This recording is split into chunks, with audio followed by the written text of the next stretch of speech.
I actually saw a couple other ones, but there was just like a quick glimpse as they jumped so quickly. That is bird's foot trefoil growing there. That does a good job. I seeded it. I spent a fortune on it. Actually, I seeded it twice. Yeah, I think the first one was 2013, the last was 2014, and I haven't seeded any since.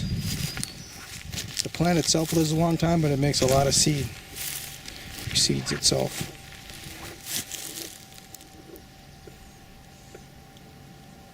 Hear that noise? That was a northern green frog. Don't see that many snails.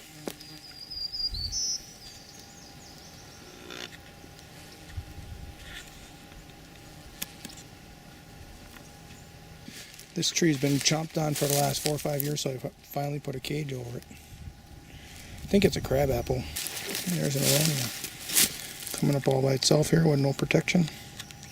Right alongside of it is a American, oh, that's a precocious hazelnut. This is an American right here.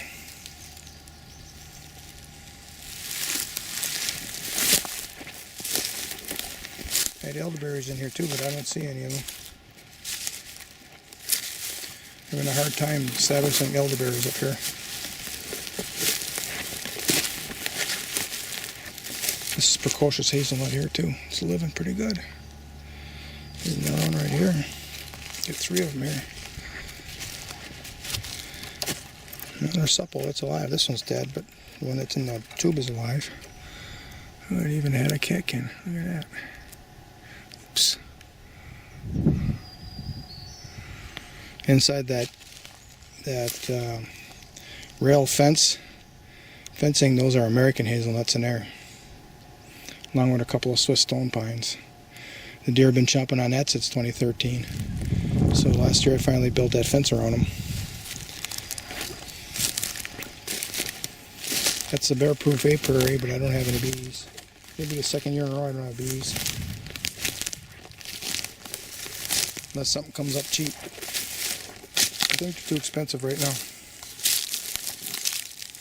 That's pretty right there, look at that.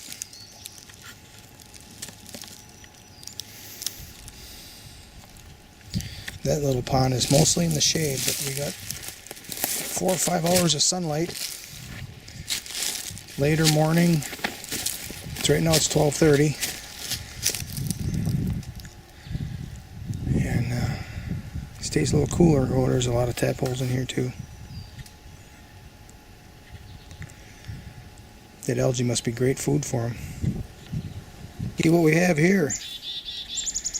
It's a fairly decent sized bear print. That's a nice looking northern green frog right there. Hear that? That's a northern green frog making that noise. Come on, you can croak. Probably nervous.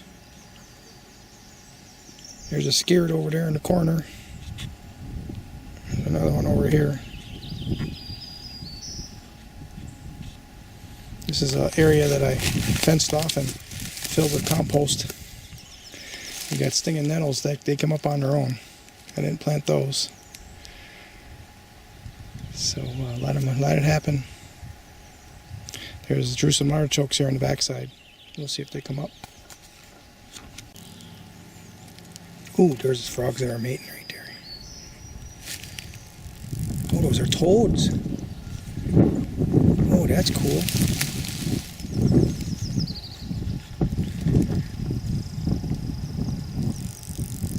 She wants to get up and breathe. There she comes.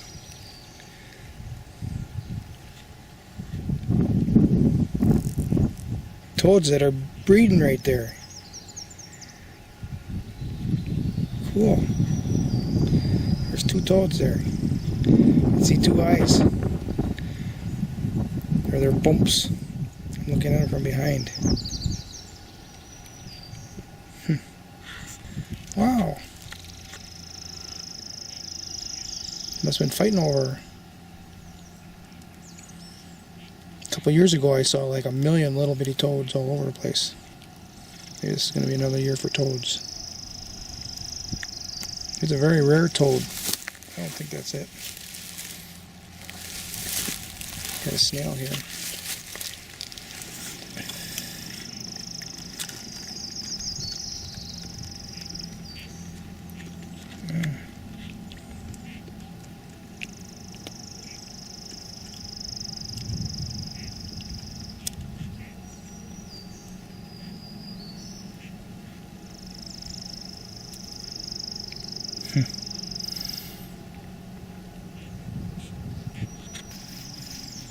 They're going to come and see me now.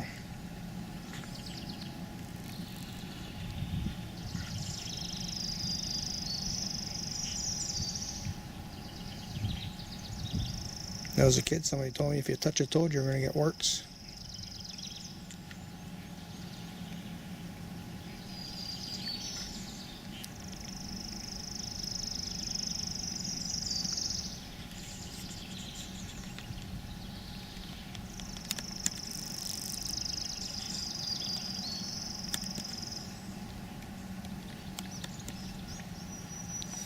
More aronia. Oh, looks like this one's going to blossom this year. This is looks like a high bush cranberry. Marsh marigolds.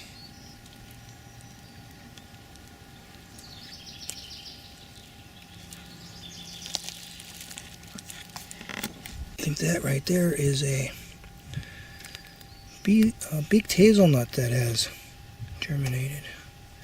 So I can't even see it here in the sun. There it is. No, yeah. Oh, that's the second one. There's one right there. There's one right there. These are bulbs. These were single bulbs last year that I planted. You see, like that one there divided into like 5.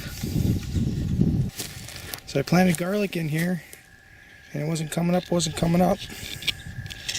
thought it was elephant garlic, but I think it's that garlic from that farmer's market that comes up really late. I planted potatoes in here. I didn't see any of them, and now I see there's 4 of them come up in here.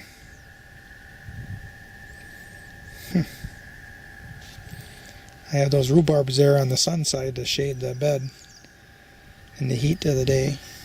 They might have to be trimmed back a little bit once in a while. I don't know. We'll see. I think the garlic and potatoes can fight their way through it. But we'll see. Wild rice cages. And there is a northern green frog.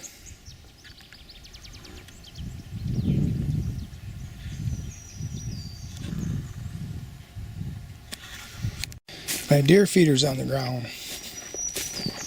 Either a bear knocked it down or the wind did. Now I gotta get her back up. That tree suffered a heavy snow casualty. And we're just gonna leave her there. More cover in the forest. There's another one here that come down. Another one over there. That one's still attached to the root, so it'll stay alive.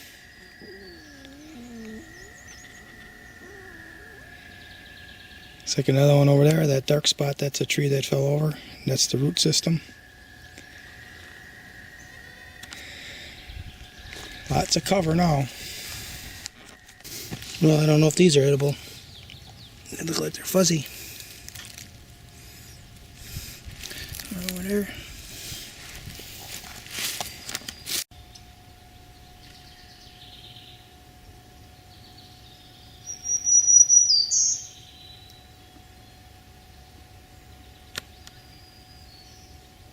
I took a video of this totally laying down from the snow. And I pulled it out of the snow. That's pretty good. It's about that height now, it'll get beyond the deer.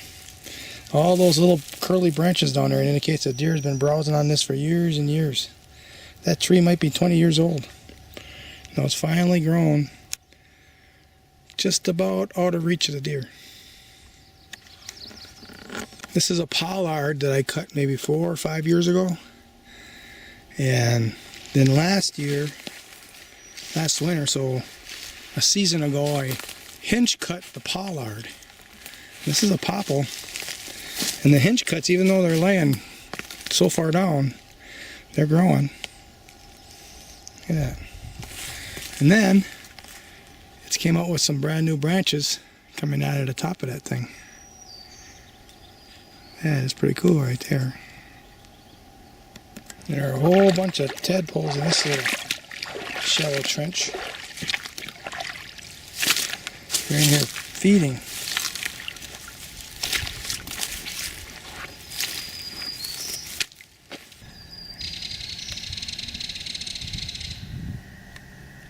Weird. Something ate those rhubarb leaves. I wonder if the deer have developed a bacterial system that'll digest the oxalic acid. Huh. First time I've seen that.